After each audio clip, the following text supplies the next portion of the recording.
오늘 우리 하나님 말씀 누가복음 12장 25절부터 26절 두 절 짧은 구절이니까요. 저와 함께 한 목소리로 천천히 읽겠습니다. 시작. 또 너희 중에 누가 염려함으로 그 키를 한 자라도 더할 수 있느냐? 그런즉 가장 작은 일도 하지 못하면서 어찌 다른 일들을 염려하느냐? 가장 작은 일도 하지 못하는 우리들인데 어찌 다른 일, 큰 일들을 염려하느냐? 오늘 우리 가장 작은 일이라는 제목으로 말씀 나눌 때 우리 삶의 구체적인 아주 소박하지만 정말 가장 작은 결단이 있기를 바랍니다. 어느 나라에 한 왕이 있었는데 그 왕이 아주 큰 고민에 빠졌습니다. 이 고민을 해결할 길이 없었습니다. 이 왕이 가진 고민은 세 가지였습니다. 나에게 가장 중요한 때가 언제인지, 나에게 가장 중요한 사람은 누구인지, 내가 해야 할 가장 중요한 일은 무엇인지. 전국 방방곡곡에 물어봤지만 만족할 만한 대답을 얻지 못했습니다. 서로 다 의견이 다르고 들어보면 그럴싸한데 뭔가 왕의 마음에 흡족하지 않은 거예요. 그러다가 왕이 문득 깊은 곳에 숨어있는 그 은자, 은둔에 있는 그 현자죠, 지혜로운 사람, 은자를 생각해냈습니다. 그래서 왕은 그를 찾아갑니다. 그 현자는 나이가 좀 있었는데 오두막에서 밭고랑을 파고 있었다고 합니다. 왕이 누가 나에게 가장 중요한 사람입니까? 나에게 가장 중요한 때는 언제입니까? 내가 해야 될 가장 중요한 일은 무엇입니까? 질문을 하는데 이 은자께서 답을 안 하고 계속 밭고랑만 메고 계시는 거예요. 왕이 좀 화가 올라왔습니다. 그래서 화를 낼까 하다가 가만 보니까 이분이 나이가 좀 들고 좀 어렵게 밭고랑을 메고 있는 모습이 좀 안쓰러워 보였던 거예요. 그래가지고 그냥 옆에서 도와주자. 그래가지고 왕이 같이 밭고랑을 맵니다. 한 2개, 3개, 4개쯤 한참을 밭고랑을 맸을 때 갑자기 그 은자가 왕을 쳐다보더니 이런 얘기를 합니다. 저기 누가 달려오고 있습니다. 누군지 한번 볼까요? 심하게 다친 한 남자였습니다. 털복숭이 남자였어요.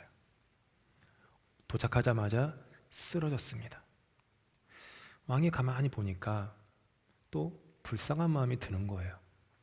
그래가지고 은자의 오두막에 그를 눕히고 피를 닦고 치료해 줍니다. 한참이 지난 이튿날 심하게 다쳤던 털복숭이 남자가 일어나서 자기를 치료해 준 사람이 왕인 것을 알고 깜짝 놀라 일어나 이렇게 말을 합니다. 전하, 저를 용서해 주십시오.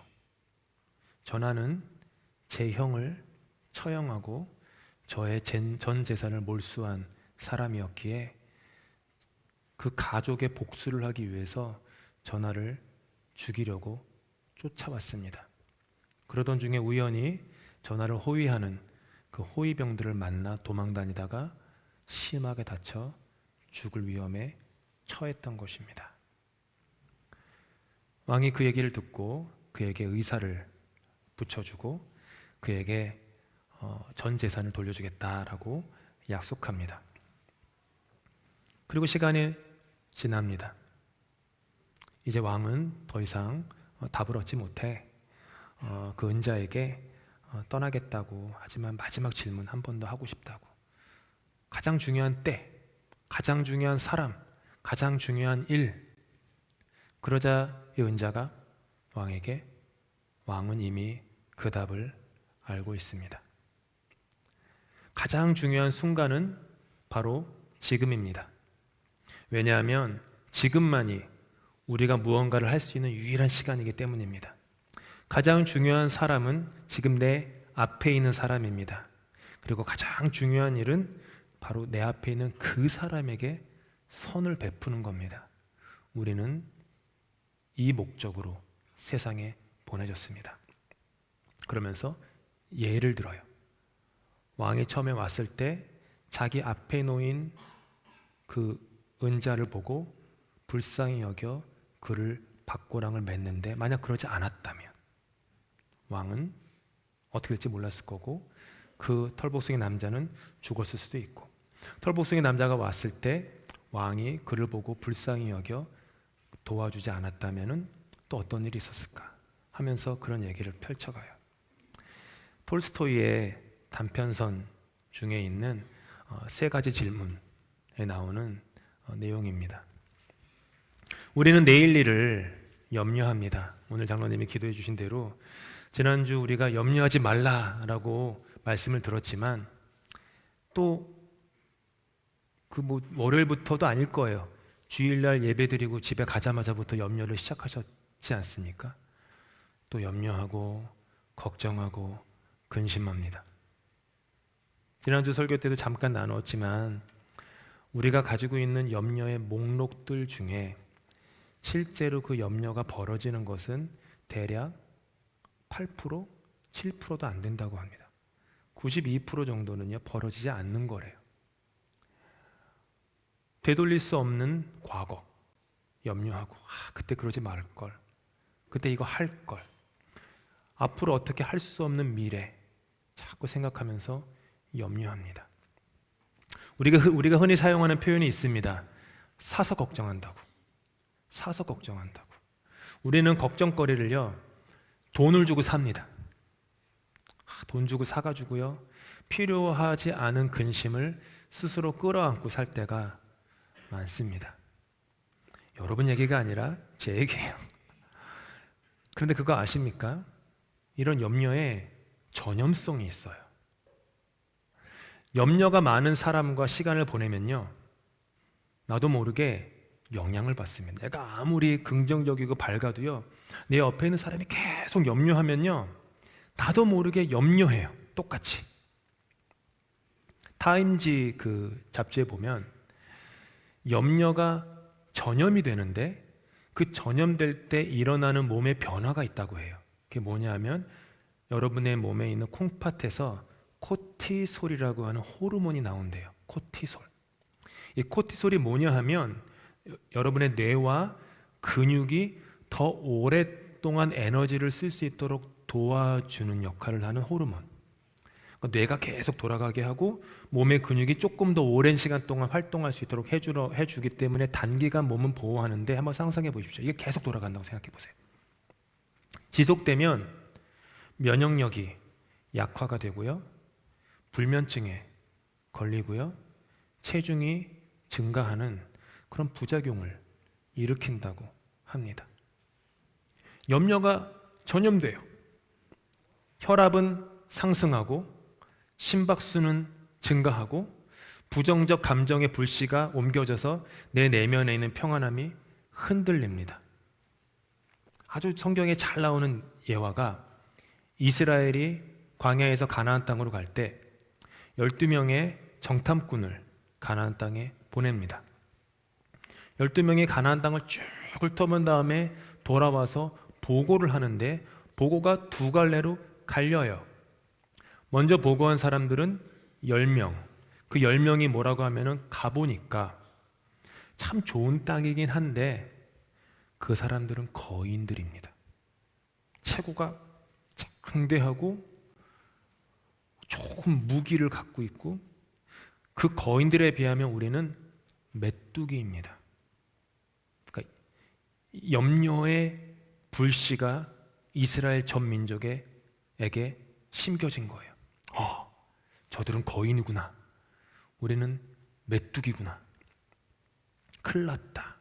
그래가지고 온 이스라엘이 밤새도록 울고 불고 짜고 원망하고 불평합니다.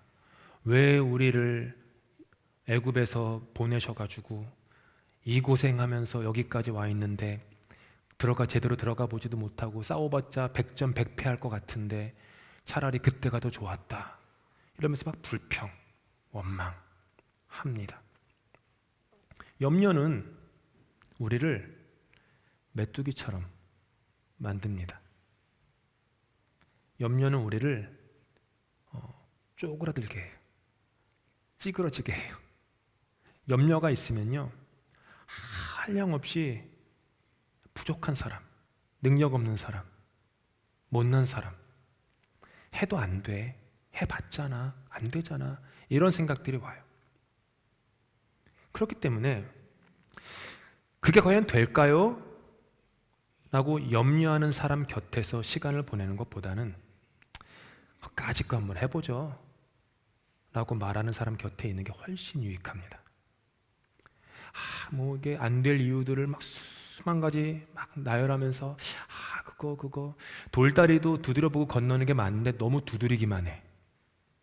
계속 두드리는 거예요. 1년이고 2년이고 돌다리만 두드리는 거예요. 조심성 있는 건 좋은데 너무 두드려서 내 앞에 있는 돌다리를 부술 정도로 두드리고 계시. 해봐야죠. 가봐야죠.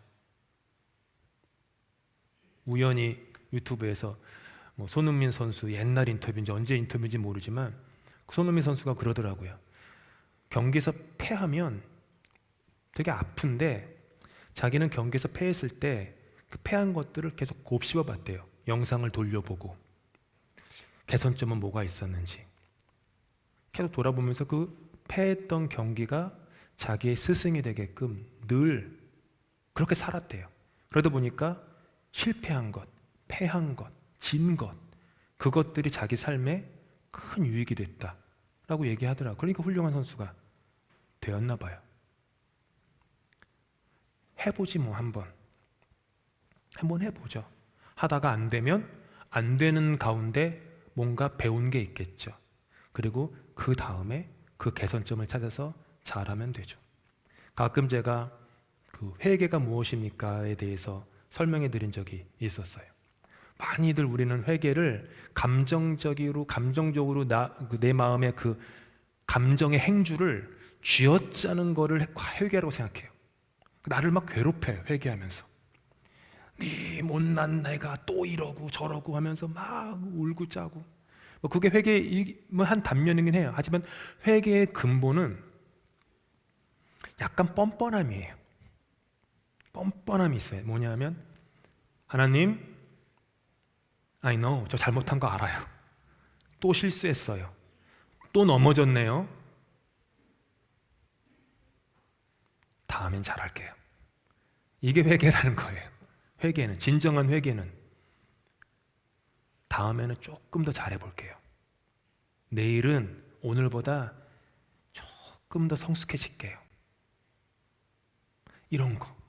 그게 회개라는 거예요.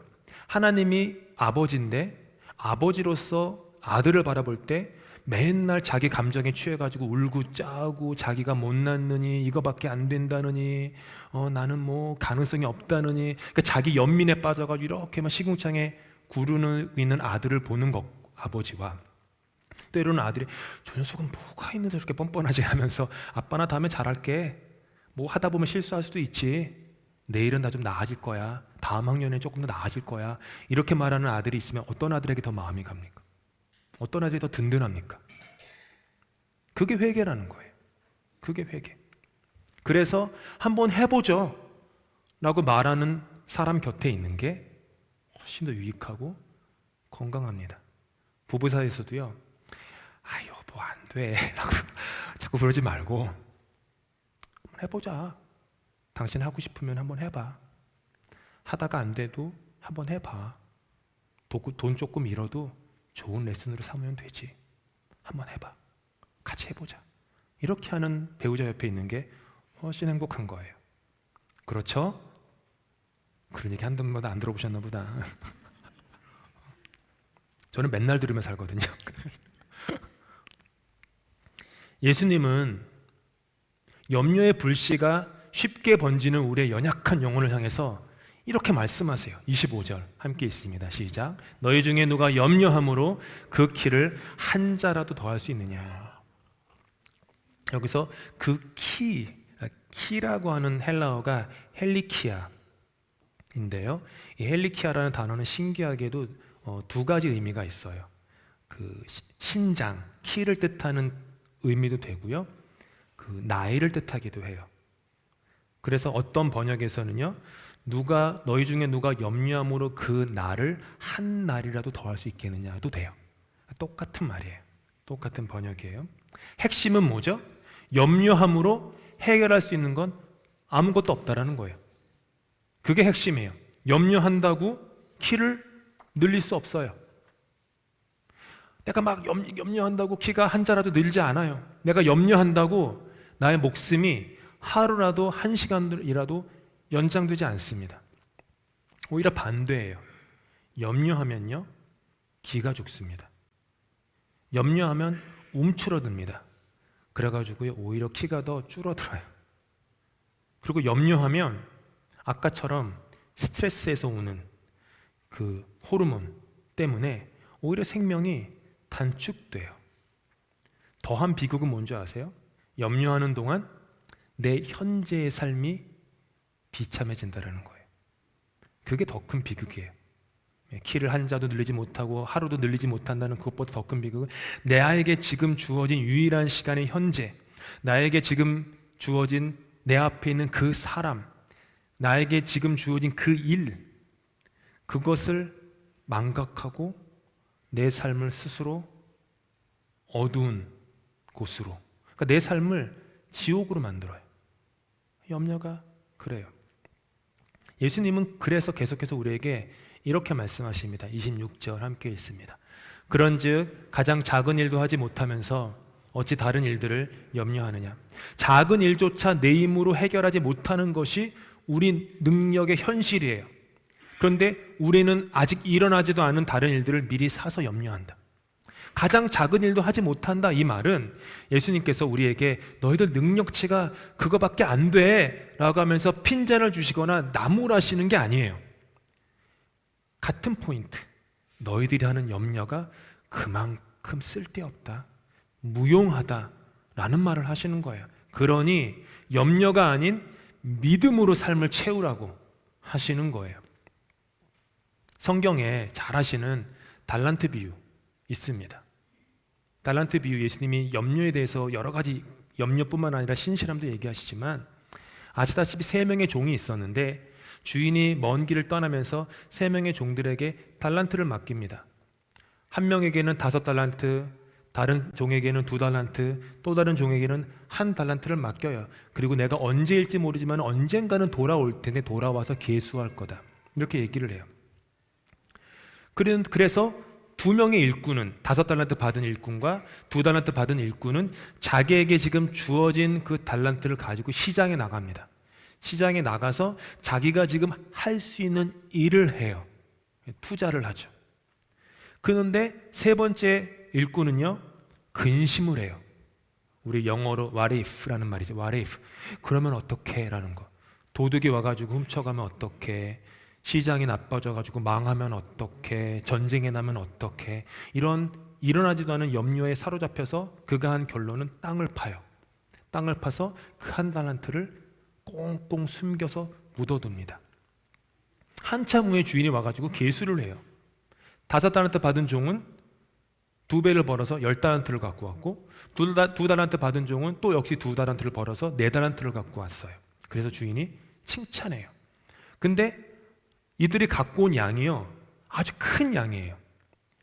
5달란트 받은 사람이 갖고 온 5달란트의 이익은 일반 노동자 100년치의 연봉입니다. 100년치. 결코 작지 않아요. 100년이에요. 100년 동안, 그러니까 공휴일이 포함되지 않은 100년. 휴가도 가지 않은 100년이에요.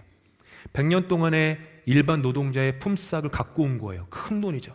2달란트 받은 사람은 일반 노동자의 40년치의 연봉을 갖고 왔어요. 대단하죠. 근데 주인은 이 2 사람에게 성경에 보니까 토시 하나도 안 틀리고 안 다르게 똑같이 칭찬을 하시는데, 이들이 가져온 그 많은 그 프로핏, 이익에 대한 칭찬이 아니었어요. 마태복음에 보니까 이렇게 써 있어요. 함께 읽습니다. 시작. 잘하였도다 착하고 충성된 종아, 내가 적은 일에 충성하였음에 내가 많은 것을 내게 맡기리니 내 주인의 즐거움에 참여할지어다. 그들이 받은 칭찬의 내용은 그들이 창출해낸 이익이 아니었다라는 거예요. 그들이 자신들에게 주어진 그 일, 내게 지금 주어진 것, 내게 지금 주어진 시간, 그 현재를 성실히 살아냈다라는 데서 오는 칭찬이었어요. 그리고 주어진 현재라는 적은 일을 무시하고 큰 일, 다른 일, 미래의 일에 대한 염려에 빠졌던 마지막 종은 결국 현재의 삶도 오늘의 삶도 제대로 살지 못했다며 악하고 게으른 종아라는 심판을 받아요. 이렇게 염려는 미래의 큰 일과 다른 일들에 매달리게 해요. 하지만 믿음은 내 앞에 작은 일, 적은 일, 그 사람, 이때에 집중하게 하죠. 이처럼 오늘에 충성하는 것이 믿음의 삶입니다. 그리고 이 믿음을 몸소 실천한 아주 구체적인 예가 또 성경에 나와요. 다윗 왕 40대 아마 전후반 초중반으로 여겨질 때에 다윗이 아시다시피 밧세바와의 그 불륜으로 아기를 하나 낳습니다. 사내 아이였어요. 왕자인 거죠. 그런데 하필이면 그 아이가 무척 아팠습니다. 태어나자마자. 아이의 아버지 된 다윗은 그 아이를 놓고 성경에 보니까 밤을 새워 기도합니다.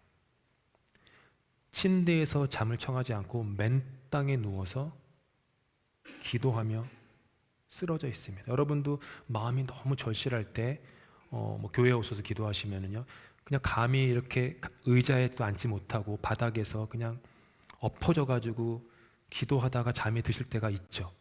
없으신가? 그렇게 기도하셔야죠. 기도가 그렇게까지 가야죠. 다윗이 그랬던 거예요. 그리고 다윗은 일어나려고도 하지 않고요. 신하들이 이러다 몸 상하십니다. 그래도 다 거절하고요. 아주 슬픔에 빠진 사람만 입는 옷으로 갈아입었고요. 아무것도 먹지 않습니다. 금식을 했다라는 거예요. 그런데 이 갓난아기가 출생 후 일주일 만에 죽습니다. 죽어요. 신하들이 먼저 그걸 알게 되고요. 수근수근거립니다. 그렇잖아도 왕이 근심 걱정이 염려가 많은데 자기 아들 이제 7일밖에 안 된 자기 아들이 죽은 걸 알면 얼마나 낙심할까. 네가 말해 서로 막 쿡 찌르는 거예요. 난 네가 말해 막 이러는 거예요. 하도 막 수근수근 되니까 다윗이 그걸 들은 거예요. 그리고 알게 됐어요. 내 아들이 죽었구나. 그때 성경은 바로 그 다음 다윗의 액션을 이렇게 얘기해요. 다윗이 땀바닥에서 일어납니다. 목욕을 합니다. 몸에 기름을 바릅니다. 그 로션을 딱 바른 거예요. 옷을 갈아입습니다. 걸어서 언덕 위에 있는 예루살렘 성전 본당에 들어가 예배를 드립니다. 그리고 왕궁으로 돌아옵니다. 신하들에게 음식을 차리라고 말합니다. 그리고 음식을 먹기 시작합니다.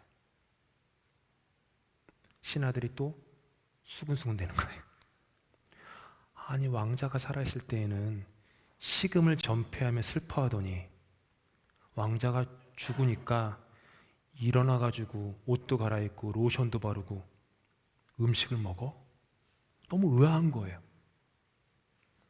그런 신하들의 수근수근대는 소리를 듣고 다윗이 이렇게 대답해요.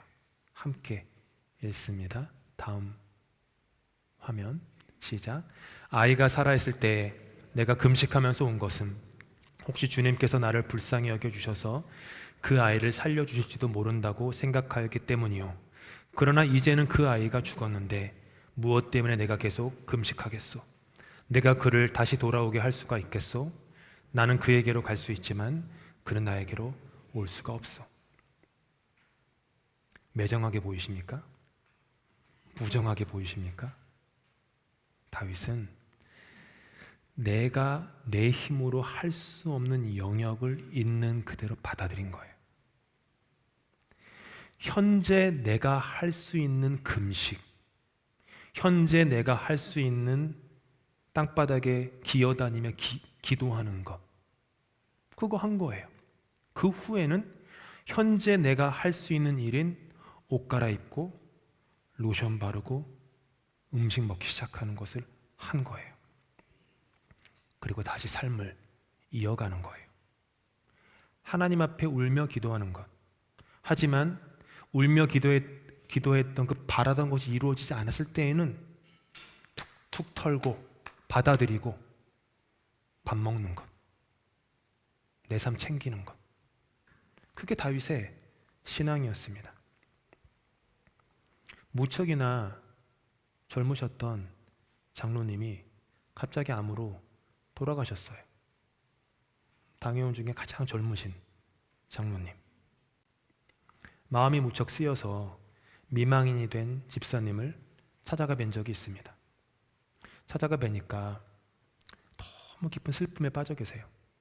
그러니까 남편을 잃은 다음에 남편이 살아있을 때 해주지 못한 것, 남편 말 듣지 못한 것, 남편이 어디 가자고 했는데 가지 않고 하자고 했는데 하지 않았는데 그 후회들이 밀려오는 거예요.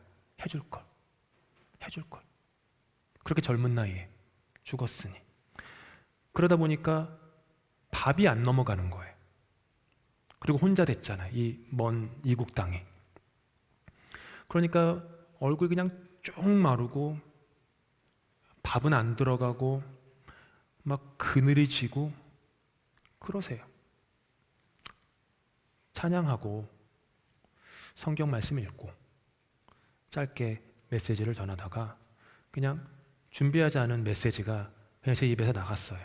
집사님, 장로님 살아있을 때보다 더 잘 사셔야 한다고.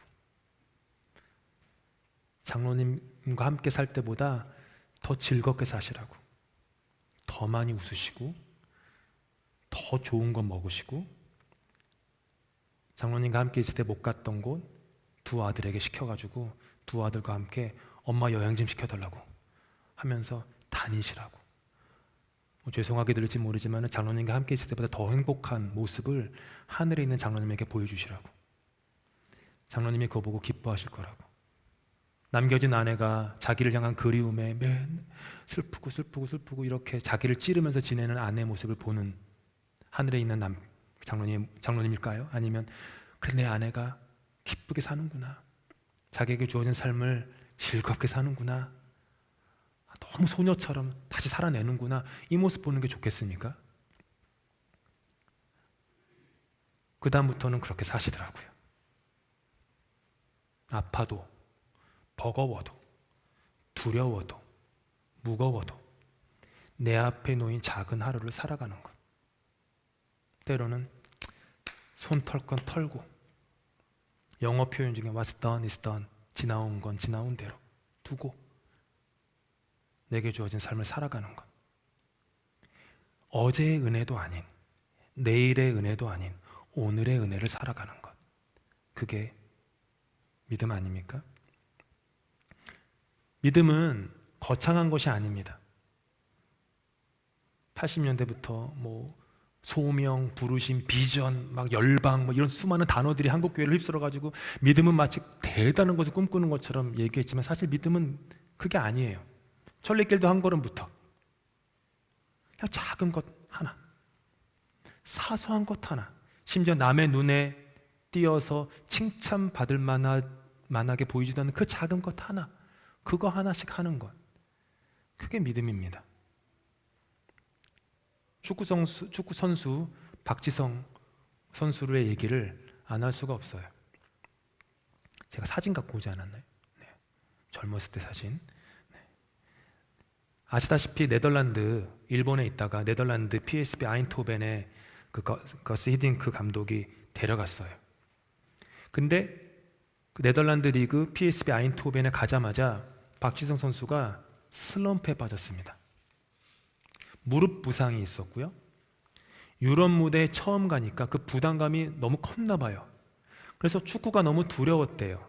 그래서 제가 어떤 고백을 들었냐면 축구 경기장에 그 필드에 올라갔는데 속으로 빌었대요. 제발 나한테 패스하지 말라고. 생각해 보십시오. 축구 선수가 11명 중에 1명으로 운동 경기장에 올라갔는데 제발 나한테 공 주지 말라고. 얼마나 비참합니까? 얼마나 비참합니까? 현지 팬들은 자기 팬들인데 자기 팀의 팬들인데 야유를 보냅니다. 우하고 뭐 유럽 사람들 그래요. 인정사정 없어요. 못하면. 그리고 히딩크 감독에게는 왜 저렇게 쓸모없는 한국 선수를 데려왔냐고 온갖 욕을 해대고. 그런데 박지성 선수가 슬럼프를 극복한 방법이 있대요. 사람들이 옆에서 괜찮아 할 수 있어 이런 말 도움이 하나도 안 됐대요. 내가 결심한 것이 도움이 되는 게 뭐냐 하면 내가 할 수 있는 가장 작은 일을 하는 것, 그게 자기 슬럼프의 극복 원인이었대요. 그 작은 일이 뭐냐, 그냥 동네에서 조금 축구 이제 동네 클럽에 돈 내고 다니는 아이들, 그런 애들이 할 수 있는, 초등학생도 할 수 있는 패스, 5m 앞에 있는 친구에게 축구공을 패스하는 거, 이거는요 웬만한 애들 다 합니다. 5m 앞에 있는 사람한테 패스하는 거, 그거 했다라는 거예요. 그거 하면서 초등학생도 하는 걸 하면서 지성아 너 너무 잘했다 스스로 칭찬하기 시작했대요. 수비를 하다가 아주 사소한 수비지만 잘하면은 너무 잘했다. 겉봐, 너 할 수 있잖아. 너 그거 할 수 있잖아. 그렇게 작은 것을 시작해서 작은 성공을 쌓다 보니까 내 마음에 확신이 들고 그 확신이 나를 더 나은 선수로 만들고, 그래서 그가 우리가 기억하는 박지성 선수가 될 수 있었다라는 거예요. 안 될 때 나는 왜 메시처럼 축구를 못하지? 나는 왜 호날두처럼 축구를 못하지? 이런 비참함에 빠지지 않았다는 거예요. 내가 할 수 있는 작은 것. 내일 지구가 멸망하더라도 나는 한 그루의 사과나무를 심겠습니다 라는 말 한 번쯤은 들어보셨습니다. 염려로 내일을 붙잡지 마십시오. 내가 할 수 있는 사과나무 한 그루 심는 것. 완벽히 준비되면 해야지 꿈도 꾸지 마십시오. 완벽한 때는 오지 않을 겁니다. 그저 지금 여러분 앞에 있는 그 작은 일에 충성하면 그걸로 충분한 거예요. 가장 중요한 순간은 바로 지금입니다. 가장 중요한 사람은 바로 지금 앞에 있는 사람이고요. 가장 중요한 일은 함께 있는 그 사람에게 착한 일을 하는 것, 선한 일을 하는 것, 그겁니다. 그렇게 가장 작은 일을 해나갈 때 그것이 연쇄 작용을 일으켜서 오히려 큰 일을 이루는 것이지 큰 일이 먼저 되는 것은 아닙니다. 교회 역시 마찬가지입니다. 교회는 가장 작은 일을 하면 됩니다. 미치지 못할 기이한 일들 주님께 맡기면 됩니다. 그냥 우리 앞에 놓인 작은 일. 남들이 너무 근시안적이에요 라고 놀려도 뭐라고 그래도 상관없습니다. 내 앞에 놓인 작은 일, 그거 하면 됩니다. 내 앞에 사람을 사랑하는 작은 실천, 내 옆에 사람을 위한 작은 기도, 내가 쓸 수 있는 작은 시간을 나누는 것. 큰 재주는 없지만 교회 안에서 할 수 있는 작은 섬김을 하는 것. 이렇게 작은 마음들, 작은 손길들이 모여서 교회는 세워지고 교회는 건강해지는 거예요. 오늘 예배를 마치신 후에 여러분의 옆에 앉아있는 누군가에게 한번 말해 보시기 바랍니다. 오늘 작은 일에 참 충성하셨네요. 오늘 작은 일 참 잘했네요. 이렇게 작은 일에 액센트를 주면요 비아냥거리는 말이 돼요. 충성의 액센트를 줘야죠. 오늘 작은 일에 충성하셨네요. 이러면 이게 약간 좀 어감이 그렇잖아요. 그렇게 하시면 안 되고 한국말도 그렇잖아요. 오늘 작은 일에 참 충성하셨네요. 잘하셨네요. 어린이들 보면서도요, 왜 자꾸 애들이 인사 안 한다고 뭐라 하지 마세요. 애들 부끄러워서 그래요. 한국말 못해서 그래요. 한국말 못하니까 여러분들한테 가서 인사 못하는 거예요. 말 실수할까 봐. 우리도 영어 안 되면은요, 발음이 안 좋으니까 누구한테 가가지고 함부로 말 안 하지. 제발 나한테 말 좀 걸지 마. 이렇게 생각하잖아요. 똑같아요. 그러다가 애들이 용기 내가지고 안녕하세요 뭐 이렇게 뭐 하면 막 칭찬해 주세요. 막 세상을 얻은 것처럼. 애들이 뭐 예쁜 옷 입고 오면 너 오늘 옷 예쁘구나. 너 오늘 찬양하는 모습 봤는데 너무 잘했다. 기도하면 오늘 너무 기도 잘했다. 아이들은 그게 필요한 거예요. 우리도 마찬가지죠. 구역 봉사하신 분들께 오늘 참 칭찬하고 서로가 그 작은 한마디가 그 사람의 인생을 바꿀지도 모릅니다. 진짜로요. 그 작은 한마디가 우리 교회의 다음 세대들을 튼튼하게 세워줄 것입니다. 미치지 못할 기이한 일들 너무 힘쓰지 마십시오. 그건 주님께 맡기십시오. 대신 가장 작은 일부터 그래도 내가 이 정도는 할 수 있지. 내가 이거는 할 수 있지. 이 정도 시간은 내가 쓸 수 있지. 그거 딱 거기부터 시작해 나가시면 주님께서 여러분에게 잘하였도다. 착하고 충성된 종아. 이런 칭찬 들으실 겁니다. 기도하시겠습니다. 사랑과 은혜가 풍성하신 하나님 아버지, 오늘 말씀을 통해 저희의 연약함을 비추어 주시니 감사합니다.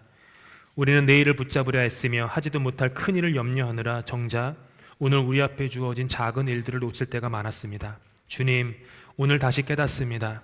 가장 중요한 시간은 바로 지금이고 가장 중요한 사람은 지금 내 옆에 있는 사람이며 가장 중요한 일은 그 사람에게 선을 행하는 것임을 깨닫습니다. 주님, 저희로 하여금 지금 이 순간을 사랑으로 살게 하여 주시옵소서. 작은 기도의 고백 하나, 작은 섬김 하나, 따뜻한 말 한마디, 작은 손길의 나눔이 주님의 나라를 세우는 씨앗이 됨을 믿습니다. 저희가 염려로 인생을 무겁게 하지 않고 믿음으로 오늘 하루를 충성되게 살아가게 하여 주시옵소서. 주님, 우리의 작은 믿음을 받아 주시옵소서. 그 작은 믿음들이 모여 교회를 세우게 하여 주시옵소서. 세상 속에 희망을 심게 하여 주시옵소서. 오늘 예배 후에 서로에게 건네는 작은 격려와 칭찬이 주님의 위로가 되고 다음 세대를 세우는 큰 힘이 되게 하여 주시옵소서. 예수 그리스도 이름으로 기도합니다.